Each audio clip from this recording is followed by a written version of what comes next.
はい、パルの冒険です。本日もこちら戦国風部やっていこうと思います。本日はこの2人、姫武将新しい姫武将与一と勝成かな、この2人見ていこうと思います。まずは最初に与一の方なんですけれど、そうやね、属性からいきましょうか。物理防御50、受け止め25、奥義ゲージプラス1、ダメージ軽減25、計略ダメージ軽減 45% ということでバランス取れてますね。この武将、バランス取れて、守り、これだけで見たら防御硬いですね。で、物理にも、計略にも、バランス取れてる。で、兵士の方が黒尾兵。一番やりたい。で、鉄砲隊。ということで、連携は誰と聞いてんねやろ。あ、姫武将やから、姫武将は姫武将とやね。受け止めが 8%。スキルの方なんですけれど、覚醒スキルの方ね。スキルの発動の速さ、低ってことになってるんです。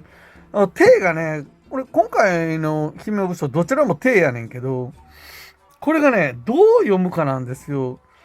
今、こっから僕は動画をお見せするんですけれど、この今から検証というか出てくる戦いは、本来の力と全然違うと僕思ってるんですよね。で、この手が入ってきてる。だから撃つもものすごく遅いはずなんですけどね。同様に影響されない。敵部隊の兵力が 60% まで下がると、でこういう武将って結構いるんですよ。やねんけれど、手でしょう。そうなってくると、撃つ前に叩き落とされるんです。普通はね。で、物理攻撃、上位味方3部隊に物理20ほどの兵力を回復し、深部効果を発動。デバフ数最多の敵2部隊に壊滅。デバフ数最多の敵2部隊に終焉を付与ってことで、これちょっとおかしいんちゃうかな思うんですよね。なんでか言ったらね、この武将との戦い今から見るんやけど、これアタッカーみたいになっとるんやけどね。で、追いゲージが2っていうことで、ゲージに点振り1ついとるから、1みたいなもんやねんけど、最初はね。で、物理攻撃が上位の味方に部隊に物理10ほどの防壁効果を与え、神速。で、味方後列に奮闘2回。で、味方後列に視線ってことで、完全にこれサポート武将ですよね。僕でも戦い見る限り、この武将アタッカーに見えたんやけどね。では次行きましょうか。はい、そしたらこちらの方、勝成の方なんですけど、まず属性の方から天部、物理攻撃 18%、スキル回進 30%、兵数上限 30%、物理ダメージ 27%、ダメージ 25% っていうことで、これ完全にアタッカーですよね。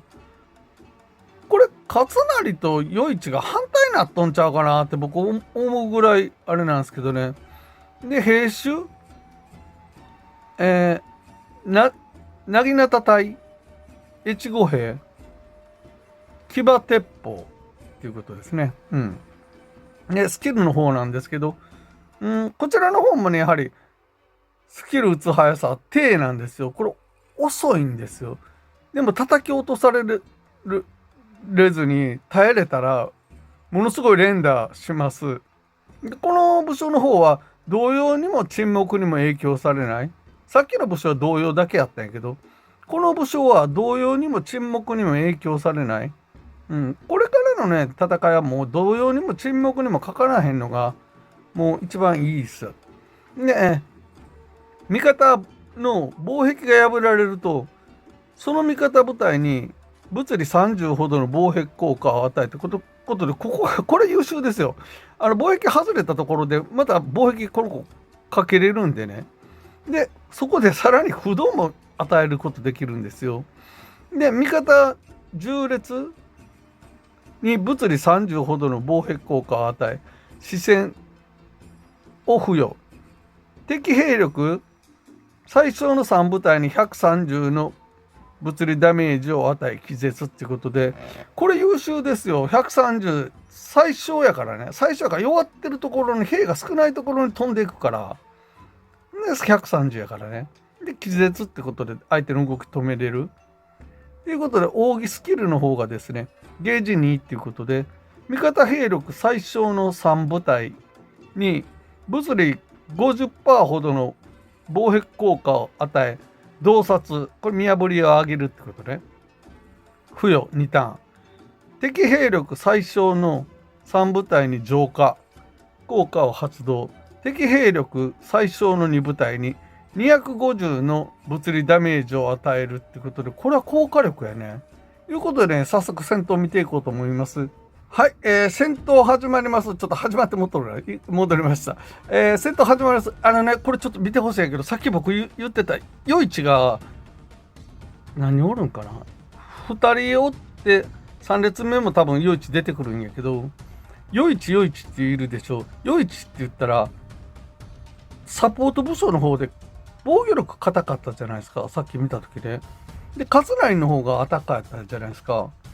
これ余市見てったら、これ同様に影響されないで兵力 60% まで下がるとってことで、アタッカー的なあれが1個もないんですよ。これちょっと上おかしいなと思ってるんです。これね、どこをこう見渡してもアタッカー的な動きはせえへんよ、この余市っていうのは。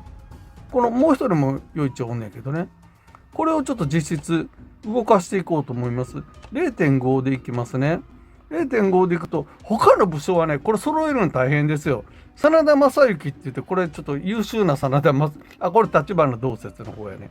この後ろに真田正幸、これもう今手に入らないかな。で、大友宗麟。大友宗麟とこの立花同説は手に入りますね。鬼武将ですね。で、まあ実質ちょっと見ましょうか。これで余市見といてください。おかしいから。こういきます。行きました。で、立花同説前列に防壁を与えながら、こう行きますよね。立花同説。これ防壁与えるっていうよ。で、こう余市打つんですよ。余市打つんやけど、これアタッカーじゃないのになんかものすごい攻撃力があるじゃないですか。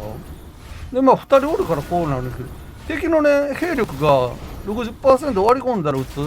だから敵の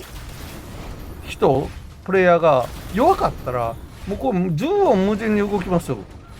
柔らかい部隊と戦うんやったらね。60% 割り込んだ時点で余市が打ち込むんやけど、これおかしいよね。おかしくない？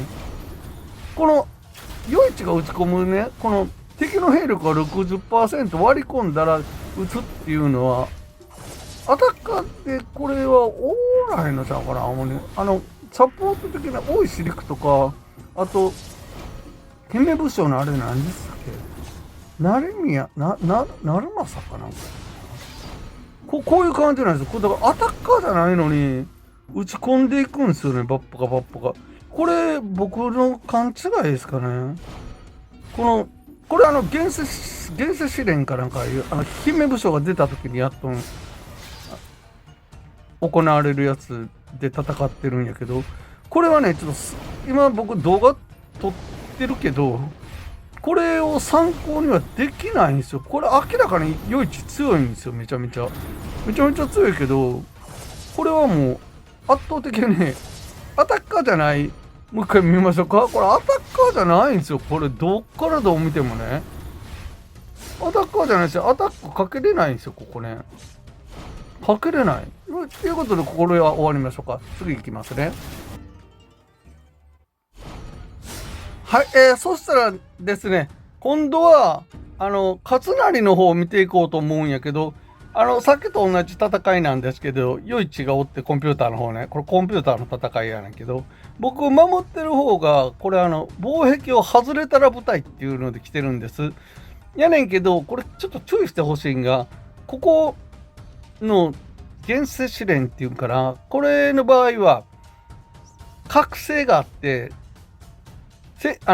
武将を星振って、で、覚醒するとこまでなんですよ。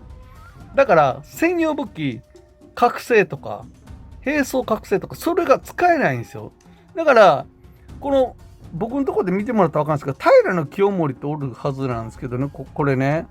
多分これなんかやったら、戦闘侵入時に敵全体に浄化とかいろいろ書いてあるじゃないですか。鉄壁とか。これ、防壁も張れるんですよ。専用武器覚醒してたら。だから、実質ね、僕の部隊めっちゃ弱くさせられてるみたいな感じです。専用武器覚醒してる武将がいっぱいおるからね。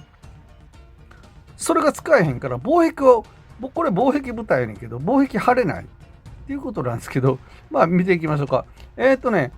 ここにいるんですよ。後列の真ん中。これおかしなことなっとうけどね。浅井茶々の後ろに、この、勝成ちょっと生き残らそうかっていうので置いてるんやけど、こちらの方はアタッカーですよ。アタッカーやねんけど、打つ速さっていうかね、速さ低で遅いし、味方が防壁を破られるとっていうことなんです。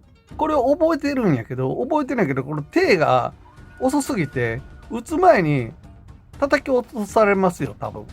実質ね。だから取りに行かれる方、今回の2人、まだもうちょっと様子見てください。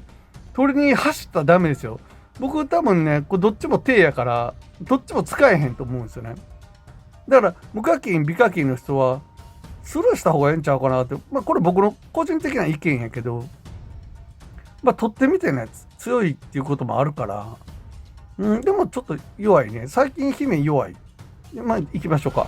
まず今川が行きますよね。ね、チャッチャが行って。チャッチャここで防衛かけたんが、後列に防衛かけただけ。で、ここで真田で、防衛かかってないんですよね、全然ね。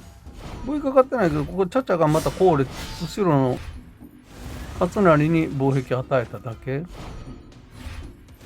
これでこうなんですよ。これ、奥村助右衛門のね、発動条件が、敵がバフを一つ失うとですけど、バフなんかもつけてないじゃないですか、真髄で。これ、実戦になると、敵真髄でバフいっぱいつけてるんで、そうなったら奥村助右衛門がすぐ動くんですよね。だけど動かない。こういう感じで、防壁張りたいけど、防壁張れる武将がね、いっぱいおるんですけど、僕の部隊。だけど撃てない。奥村助右衛門とかも、ほんまやったら、今川が動いた瞬間に連動して気絶を全体に打ち込めるんやけど、これ防壁全然打てないんですよね。こういう感じになってるんやけど、まだでも僕はまだ生き絶えたわけじゃないですから、まだまだやる気でいますよ。で、こうなってきて、ここで動きます。勝成が。防衛が全然入ってへんかったのに、こういう感じで動くんですよね。こういう感じで動く。この勝成も戦い、耐えたら面白い。だから気絶も入ってるじゃないですか。相手に気絶を打ちながら、さらに攻撃していける。これどんどん倒していきますよ。どんどん倒していくんやけど、まあこういう感じですかね。まあ、この勝成の動きはこういう感じの動きなんですよ。だから貿易が外れたって言うけど、貿易どこで外れとったんかなって僕見よって思うんですよね。これだからね、取ってみて使ってみな分からへん。だからもしお持ちの方おったらね、こう使ってみたら自分で研究したら分かるやろうけど、これ強いですよこの武将。これだけ見たらね、気絶与えながらアタック力もあるから、ただ動くか動かへんかですよ。この子が動くトリガー発動させるのにものすごい大変なんですよ。でこれなんかバグなんちゃうかな。もう一個もね、僕の舞台見よったら貿易外れてなかったから、ちゃちゃから後ろのこの勝成に貿易がいっとっただけで、あと誰にからも貿易当ててない。やけどこうやって動くんですよね。こういう感じ。これいつまで続くんやろな思いながら、これ沈黙かけられとるけど、同様にも沈黙にもかからへんから、ここで倒されますね。こういう感じです。いうことでね、どちらの武将も手やから、早く動く手の割には早く動いたなと思うんですよね。だけど最初の方の余市は明らかにサポート武装やし、サポート武将で手って言ったらものすごい使われへん。でアタッカーでも手ってよっぽど強くないと動けないんですよね。ということで本日はまあ取り急ぎながら新しい新姫武将余市と勝成をお送りしました。どうもありがとうございます。この動画が楽しかった、面白かった、ためになった、まあいろいろとございましたら、チャンネル登録、高評価の方お願いいたします。また遊びに来てください。